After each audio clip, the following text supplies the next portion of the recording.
I mean, the idea that a person who beat up a cop could get compensation for that just disgusts me. Boondoggle after boondoggle. This idea that this is like the biggest priority is obviously not true. Iran is his biggest He priority. walks around with Salutation, ranters. We got another political rant for you. I'm gonna keep things short and sweet. I want to dive right in. But before we do, please remember, hit that subscribe button, hit that notification button, like, comment, do all of the internet things. Let's dive right into it.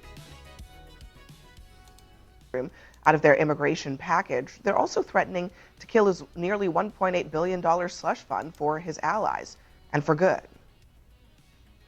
I think even DOJ knows that this was a bad idea, and what we need to do is provide finality. We got to either eliminate it, streamline it, guardrail it. It can't go in its current form, and if that's the only choice we should have, we should eradicate it. Tillis.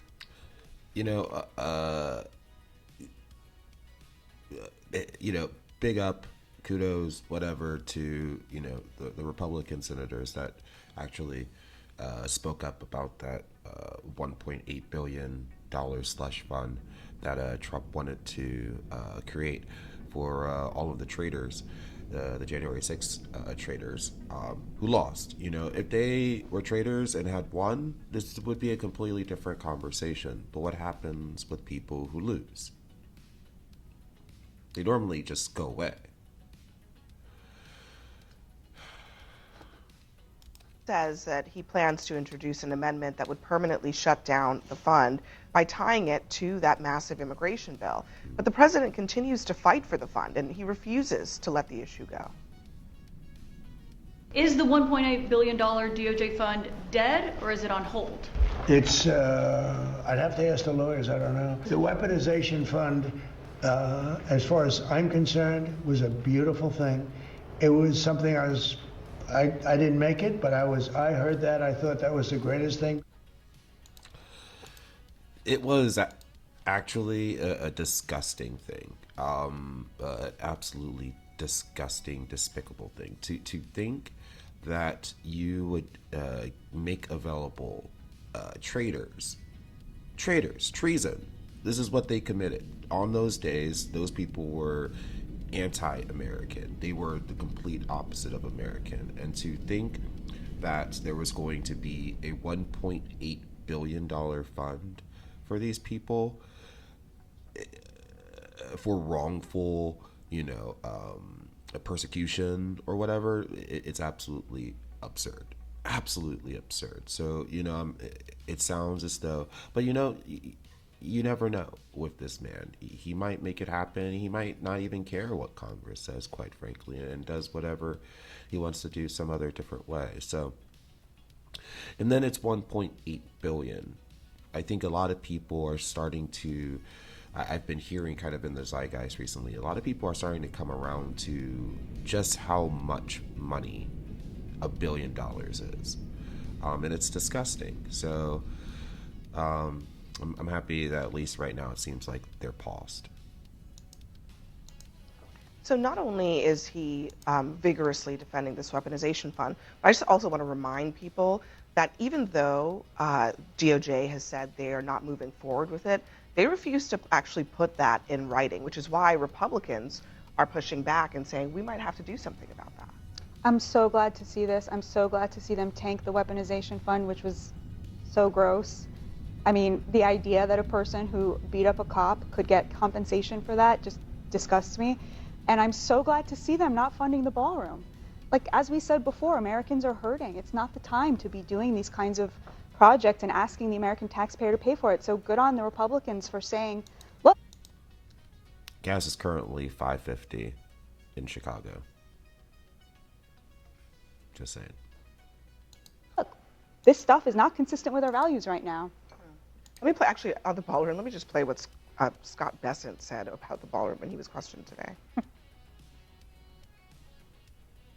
There is no cost to the American people. If there is a new bill for the ballroom, The decorative guy's a part of the joke. ballroom is privately funded, and everything that you were talking about. The president requested $1 billion for the White House ballroom in our budget. He has spent $45 million on a military birthday parade. So Look, it goes on outside my office every day. I've watched it progress, and it is national security matters that the $1 billion is for. That's ridiculous, and I think you know it. They all know it. They all know it. Everybody knows it. It's crazy. All I can say is we've got to win the House and the Senate. You know, I mean, maintaining the House is one thing, great, but like, in honesty, if we're going to not allow things to unravel to an extent where it cannot be patched back together, we got to win both the House and the Senate. And when I say we, I don't mean Democrats. I mean people that do not want to live through the demise of a country. You know, I gotta be honest with you, sometimes it definitely seems very entertaining. Might be a cool thing to experience.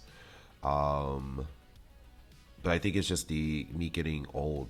Like, no, I don't feel like dealing with the you know, the fall of a, for lack of a better phrase, the fall of an empire. Although to think that America is an empire is absolutely disgusting.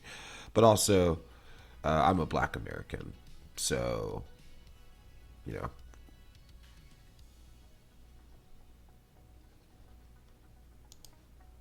National security matters. Meanwhile, just to point out, they're building an outdoor stadium outside the White House that is open air, where the president is supposed to attend a UFC game at in a couple of months. So stupid.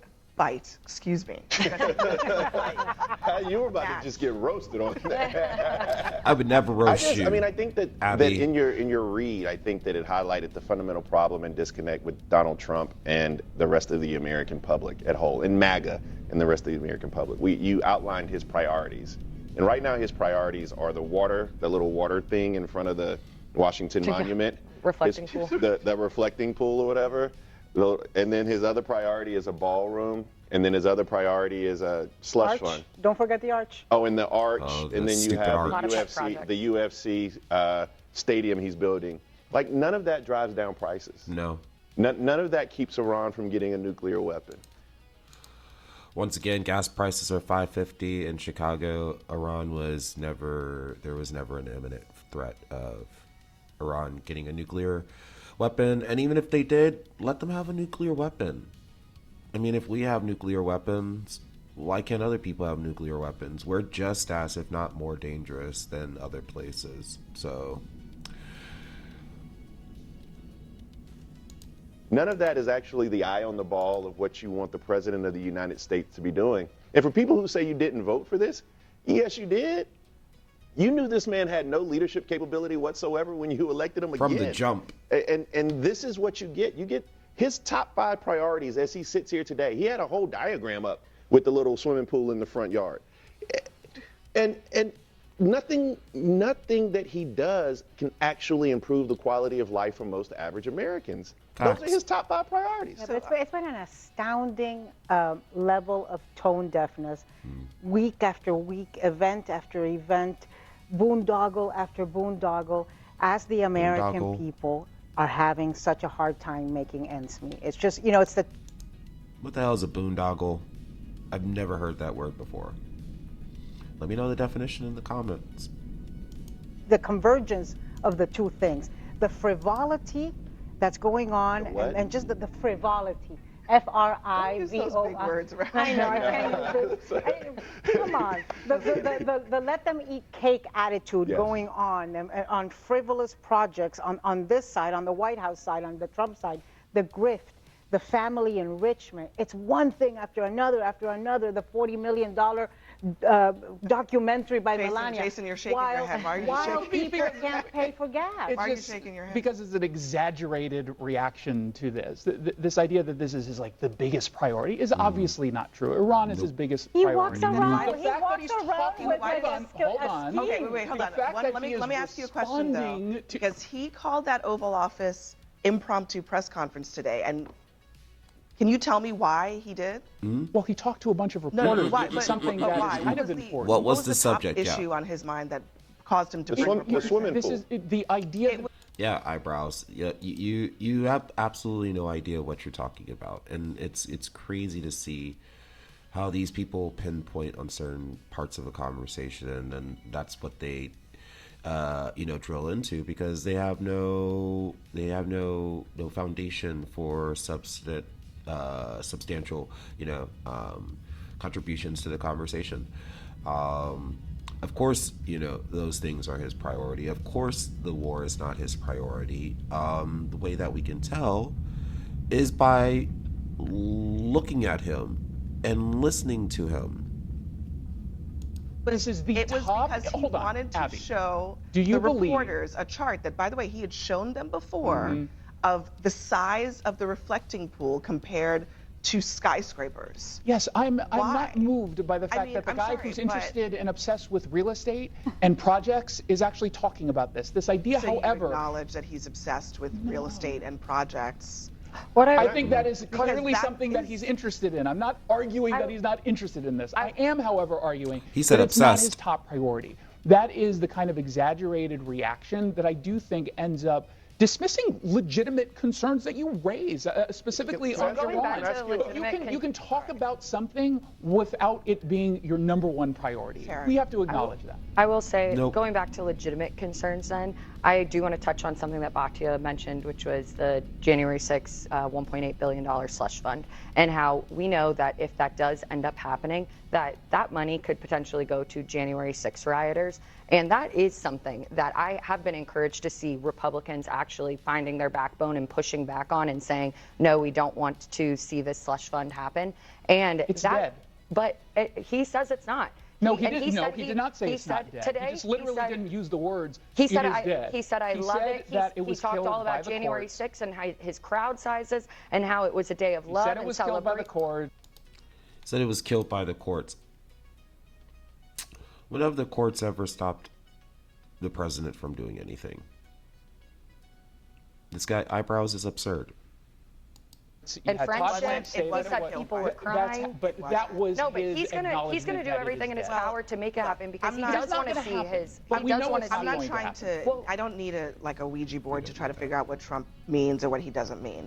The courts didn't kill it. So the issue now for Republicans is going to be, what are they going to do about it? And some of them are actually considering passing legislation that would make it permanent, that slush fund never exists. I also want to just point out one other thing.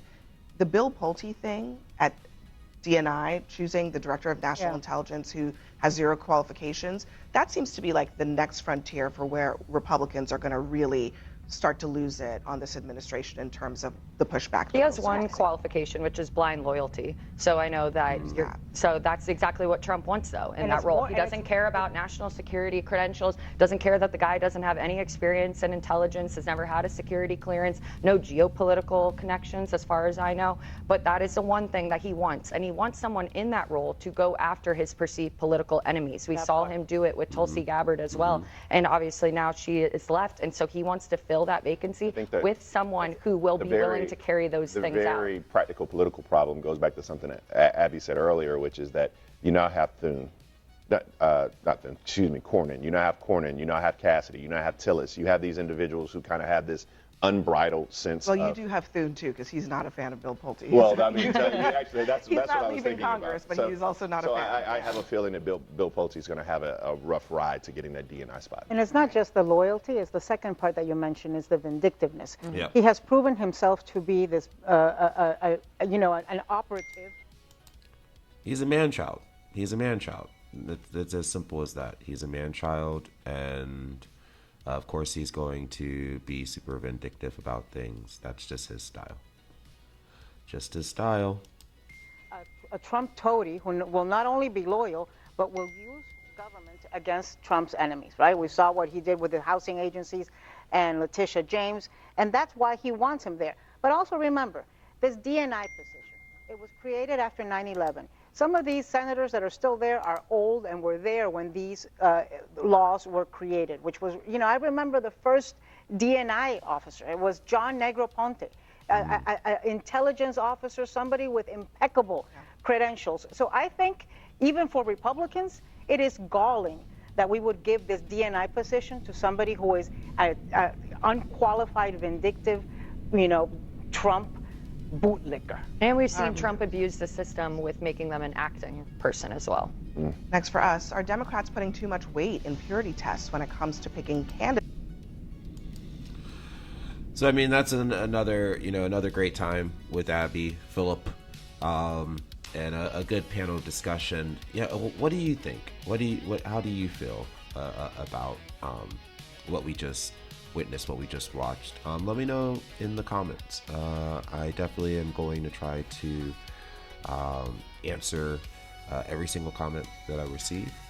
But yeah, until then, hit that subscribe button, hit that notification button, like, comment. But the most important thing that you need to do is remember that there's absolutely nothing wrong with just ranting the blues.